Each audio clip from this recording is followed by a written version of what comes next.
কেন্দ্রের সরকারের ওষুধের উপরে দাম বৃদ্ধি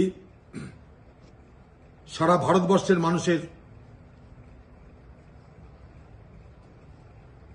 জন্য দুশ্চিন্তার বিষয় এবং তার বিরুদ্ধে কংগ্রেস পার্টি বরাবর প্রতিবাদ করে এসেছে। কেন্দ্রীয় সরকারের ওষুধের দাম বৃদ্ধির সমালোচনার প্রতিবাদ আমরা করেছি। শুধু তাই নয়, সোনিয়া গান্ধীর নেতৃত্বে ভারতবর্ষের কংগ্রেস পার্টি আগামী দিনে 100 দিনের কাজ প্রতিদিন তার মজুরি 400 টাকা করবার দাবি জানিয়েছে পার্লামেন্টে এবং 100 দিনের পরিবর্তে 150 দিন কাজ দেওয়ার দাবি জানিয়েছে। কংগ্রেস পরিচালিত যে পার্লামেন্টের যে কৃষি সমিতি তারাও একইভাবে প্রস্তাব দিয়েছে যে 100 দিনের কাজ 150 দিন করতে হবে আর মজুরি প্রতিদিন 400 টাকা দিতে হবে। এই লড়াইও কংগ্রেস করে যাবে। ওষুধের দামের বিরুদ্ধে কংগ্রেস লড়াই করবে, মানরেগার মজুরি বাড়ানোর লড়াই করবে, গরিব মানুষের সাথে যা যা করার সব করবো আমরা। কিন্তু বাংলার মুখ্যমন্ত্রীকে জিজ্ঞেস করতে চাই, আপনার হঠাৎ করে এখন ওষুধের দাম বাড়ানোর আন্দোলন কেন করতে হচ্ছে? ওষুধের দাম তো আগে আজকে বাড়েনি, অনেক আগে বেড়েছে। আপনি মানুষের দৃষ্টি ঘুরিয়ে দেওয়ার জন্য মানুষ ভুলে যাবে 26,000 চাকরি নেই কেন ভুলে দাও ওষুধের দাম বৃদ্ধির আন্দোলন করে।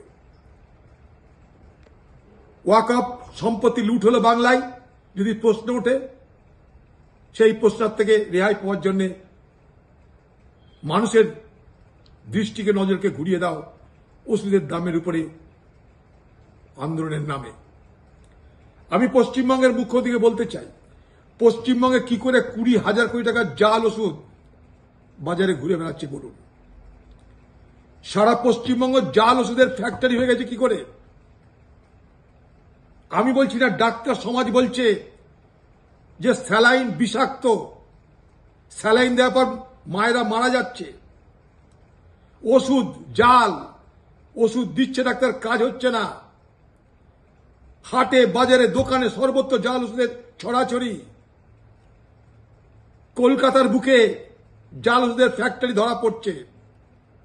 পুলিশ জানে না, প্রশাসন জানে না, আপনার পার্টি জানে না, অথচ আপনি বলেন আপনি গাছের পাতায় কি হচ্ছে তারও খোঁজ রাখেন।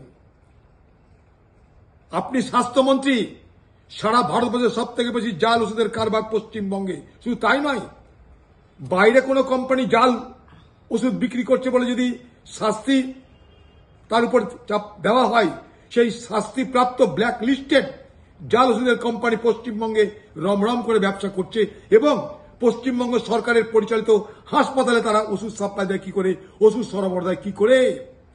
এরই তো পরিণামে আরজি করের কাণ্ড ঘটলো, আমাদের ঘরে একটা মেয়েকে হত্যা হতে হলো। পশ্চিমবঙ্গের মুখ্যমন্ত্রী, স্বাস্থ্যমন্ত্রী হিসাবে আগে আপনি জবাব দিন, আপনার রাজ্য কেন জাল ওষুধের কারবারে ভারতবর্ষের প্রথম রাজ্যে রূপান্তরিত হয়েছে? কেন্দ্র সরকারের ওষুধ দামের বিরুদ্ধে নিশ্চয়ই আমরা প্রতিবাদ করতে চাই, কিন্তু পাশাপাশি বাংলার ওষুধ চক্র, বাংলার হাসপাতালে দালাল রাজ, বাংলার হাসপাতাল জুড়ে প্রত্যেকটা হাসপাতালে যে দুর্নীতি, তার বিরুদ্ধে, জাল ওষুধের বিরুদ্ধে, তারও বিরুদ্ধে আমরা প্রতিবাদ চাই। আপনার মতামত জানতে চাই। আপনি মানুষের নজর ঘোরানোর জন্য শাক দিয়ে মাছ ঢাকার চেষ্টা করবেন না। পাশাপাশি আপনার কাছে দাবি আরেকটা, ওয়াকফ বিল নিয়ে ভারতবর্ষের কংগ্রেস পার্টি সুপ্রিম কোর্টে প্রতিবাদ করতে যাচ্ছে, আইনি লড়াই। দক্ষিণ ভারতের ডিএমকে পার্টি তারা আইনি লড়াই যাচ্ছে। আপনি পশ্চিমবঙ্গের চোরদের জন্য, ছেচরদের জন্য, দুর্নীতিগ্রস্তদের জন্য, স্কুলের যারা চাকরি দেওয়ার নামে কোটি কোটি টাকা লুট করেছে তাদের জন্য, তাদেরকে ছাড়ানোর জন্য আপনি হাইকোর্ট যান, সুপ্রিম কোর্ট যান। কমসে কম ওয়াকফ বিল, ওয়াকফ আইন যেটা আনা হয়েছে তার বিরুদ্ধে প্রতিবাদে আপনাকেও আইনি লড়াইয়ের যাওয়া উচিত বলে আমি মনে করি এবং তারও দাবি জানাচ্ছি।